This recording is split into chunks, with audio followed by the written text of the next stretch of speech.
Hello, everyone. Hi, everybody. It's like that. I started a little different. Yeah, no. Every podcast, me and Ann are like, I'm like, hi, everyone. Welcome back to the podcast. And then Ann's like, hi, everyone. Welcome back. And then I'm like, we have a really exciting topic today. Yeah, we feel like we apologize that it's always the same intro. We actually don't know how to start it differently. We think about it every time of what to do. We feel quite relaxed the whole podcast as we record it. Except but for like the beginning, we're like, is this awkward? Are we being weird right now? Yeah. For everyone's reference, you're getting goofy Tanner today because I'm sick. I guess that's a good thing. It's not a bad thing. No. But I'm a bit loopy. Yeah. Like I'm dawdling already and we're okay. Let's get going into it then. All right. But I guess before topic though, we wanted to mention our course. Oh yes. The course has been up now for a week and a half. Yeah, so we have launched it on our MindBody community site. Yeah. And it's pretty exciting. It's exciting. It's being received well. Yeah. People are watching the videos, doing the practices, which is great.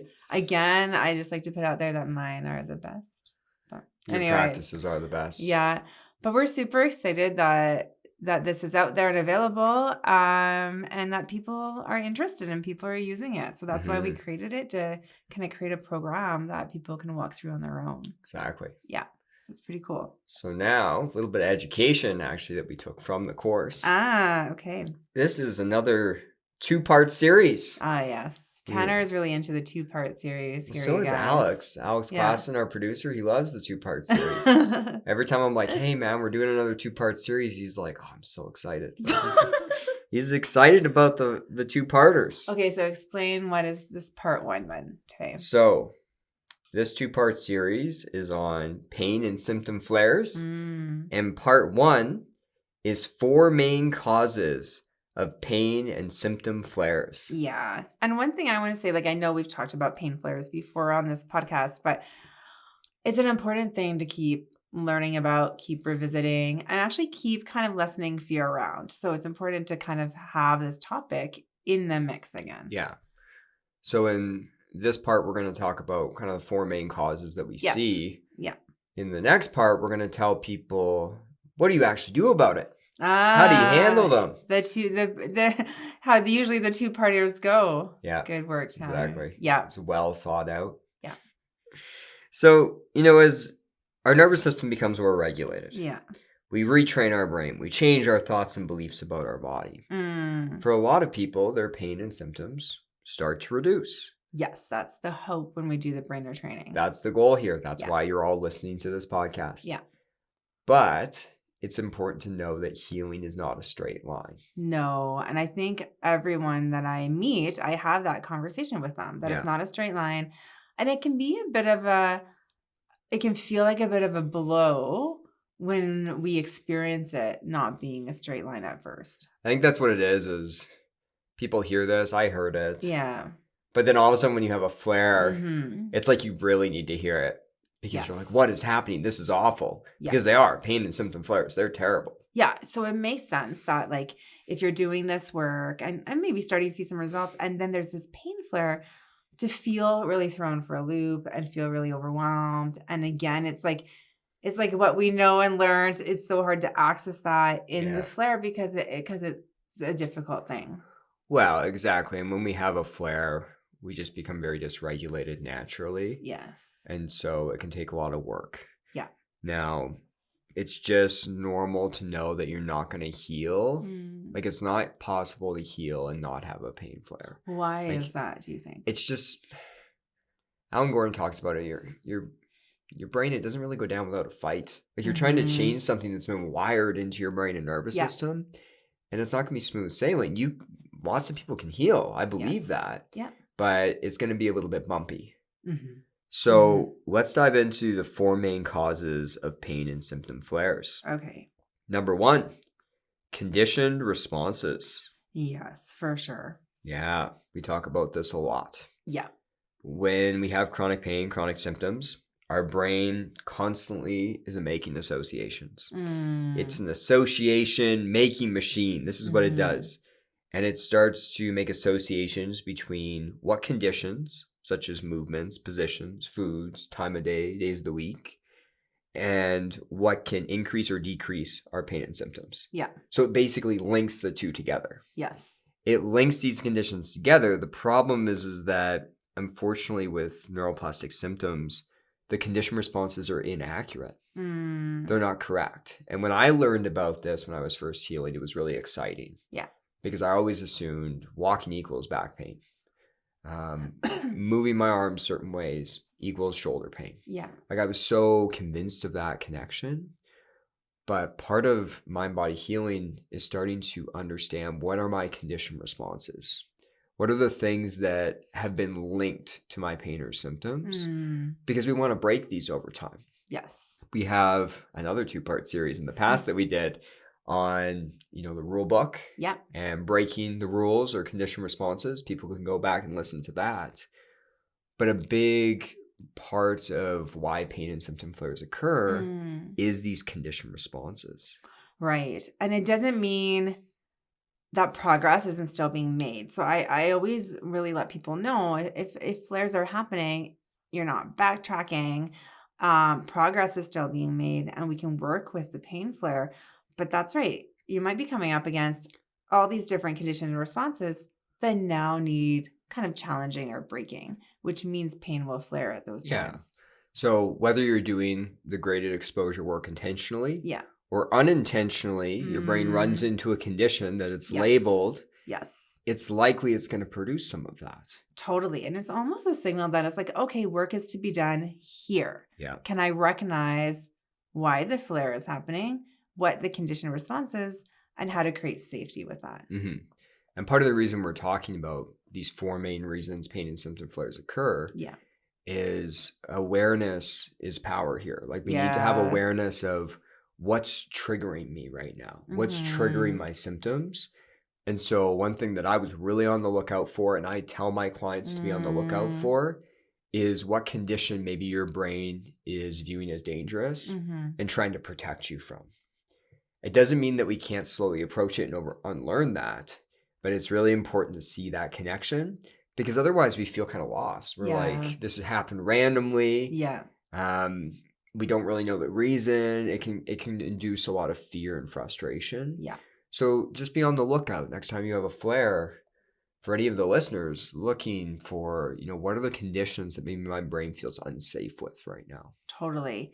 And I guess kind of to that point, Tanner, if you are looking and you can't find it, so you are in that lost zone of like, it feels really random, the solution is often the same with creating safety in that moment. And so, because sometimes we can't always find it. Yeah.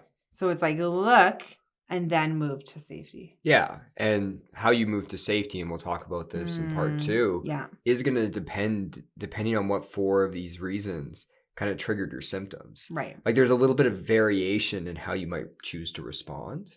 Totally. And so I want to be clear as well that, if you're in a flare, that's not a good time to do graded exposure. So you want to back off a bit, for sure. Doesn't mean you can't keep working at it later. Yeah. But yeah, the awareness is kind of the first step of knowing like what's the next actionable thing I can do. Yeah. Number 1, I didn't dawdle. Now we're on to number 2. Yeah. Extinction bursts. Yes. People love all the posts that I've made on extinction bursts. This is it makes a lot of sense to people. It really clicks. Yeah. It's a little sciencey. Yeah. Alan Gordon talks about these a lot, the creator of pain reprocessing therapy. And when we talk about chronic pain and symptoms, they've been reinforced in the brain. They've been reinforced by negative emotions, negative thinking, avoidance behaviors, dysregulation. And as Alan often talks about, a reinforced behavior is not going to go down easily. It's not going to disappear easily. Yeah. And so sometimes out of nowhere, we'll get this intense burst of pain or symptoms. This happened to me a lot. Of the 4 areas that we're talking about today, the other 3 aren't really making sense. Maybe it's an extinction burst. How did you know, Tanner, that, hey, this might be an extinction burst over like a condition response or something else? Well, I couldn't really pinpoint the condition response. I couldn't pinpoint the other two that we're about to cover. Okay. So it started to make sense. And the other thing you're looking for is extinction bursts typically happen when a reinforced behavior, is starting to become extinct. So any reinforced behavior, as it starts to become extinct, you're unlearning your pain or symptoms. Yeah. Naturally, the brain fights back a bit. All of a sudden, you'll get this burst of symptoms out of nowhere. Right. And the thing about extinction bursts, I know this is easily said, but not easily felt, is they are actually a good sign. They're a sign that you're making progress. Yeah. It's not going to be smooth sailing on the way down. There are going to be some of these extinction bursts that take place. Well, and knowing that, I think, can be difficult in a time. Like, we know pain flares are hard, but understanding that this can mean, okay, we're in the right direction still, and really leaning into that belief can be really helpful too. So it's kind of shifting relationship to the pain flare and perception of it. I think that's why any post I ever do on extinction bursts, or when I talk about this with clients, it can be reassuring. Totally. It's a bit hopeful when we think of extinction instead burst. of viewing the pain or symptom flare as this negative thing that means you're never going to get better. Yeah. If it's an extinction burst, it's a good sign that you're moving in the right direction. Yeah. Okay. Number 3. Okay. You are outside the healing window. Yeah. And I have to say, I really like more and more the talk about the healing window, because I think it's important for each person to understand their own unique healing window when we're kind of pushing it too far or too hard or kind of going into dysregulation. Yeah. So the healing window, it's a window. Yes. Imagine you hold one hand above, one hand below. I imagine it side to side. You imagine it side to side. I always imagine it up and down. That's odd. No. We could go like this, and now people listening, they can't see, but we're making a little box with our I'm hands. doing it a bit reluctantly. Yeah, but you participated, so I appreciate that.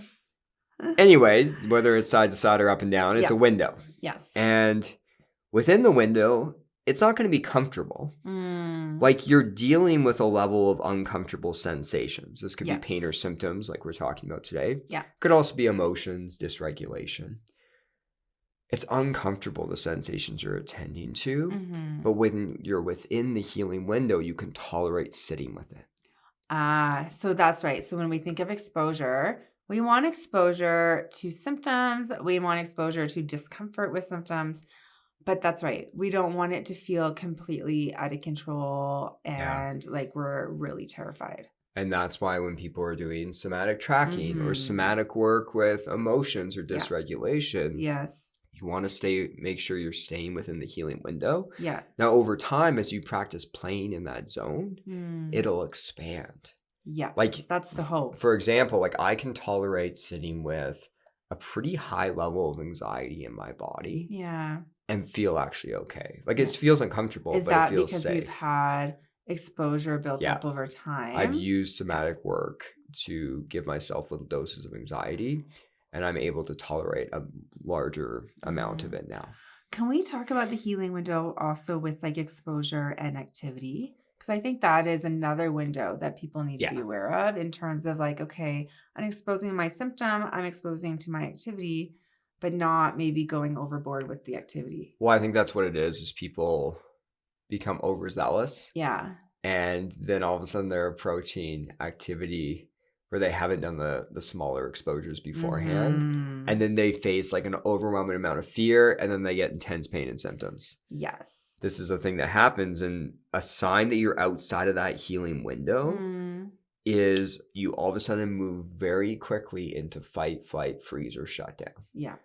It's okay to have some of that energy, but if it's becoming rapidly intense really quick, that nervous system dysregulation can cause pain and symptoms. And this is why this is the third reason, the third way pain and symptom flares can occur is people are pushing the line a little too much. Totally. And it's almost, sometimes I tell people, make the line a little bit like shallower. I don't know how to describe that, but a little bit less than what you would want it to be to start. So almost smaller exposures than you would choose. Yeah.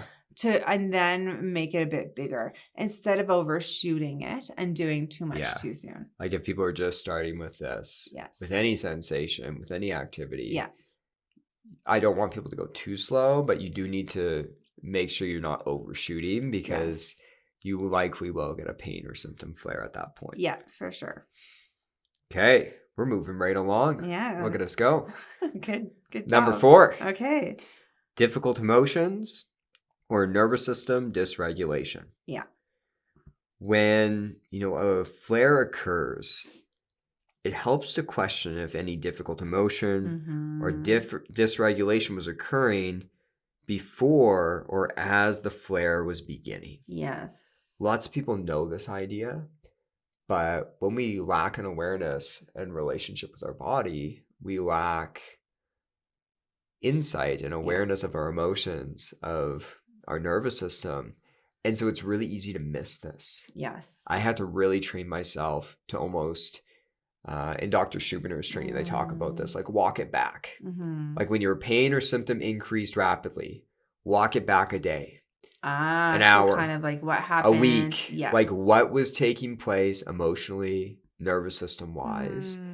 Because if that stuff gets too intense, our brain may try to protect us by producing pain or symptoms. Yes. And sometimes it can be even just looking at, like, is there pressure going on? Is there pressure going on in my own mind? Is there intensity going on? Because I think that's something that gets missed too, because people will be like, well, no big emotions or no fights or no, like, it's hard to pinpoint stressors, but there's been just a lot of like intense living going on, or even intense way of thinking. There intense is way of being. Intensity and pressure. Yes. Like 8 times out of 10. Yeah. Like it's rare I get symptoms anymore, but when I do, 8 times out of 10, it's that. Well, and we have to teach ourselves to recognize that in ourselves. Totally. So we made it through all 4. Yeah. In record time. Well, and I think we wanted to outline these 4 as like podcast 1 to this, because like you said, Tanner, knowledge is power. And so recognizing this, having this knowledge is a big step forward in terms of solution or working with pain flares. Yes. And in part 2 next week, we're going to talk about what do I do when pain and symptom flares occur? Yeah. But we need to be aware of these 4 ways that flares occur. Yes. Because that's going to tell you how you may need to respond. Totally. Like there's a lot of similarities in how you're going to respond no matter what, but there is some differences for sure. Yeah. Like if it was a conditioned response, you might want to back up a bit from that. If it was more an emotion, you might have to do some emotional work and learn to feel safe with those. Like it's going to vary in our response. Yeah. So thank you everyone for listening. Thank you for listening. And we'll talk to you next week. Talk to you next week.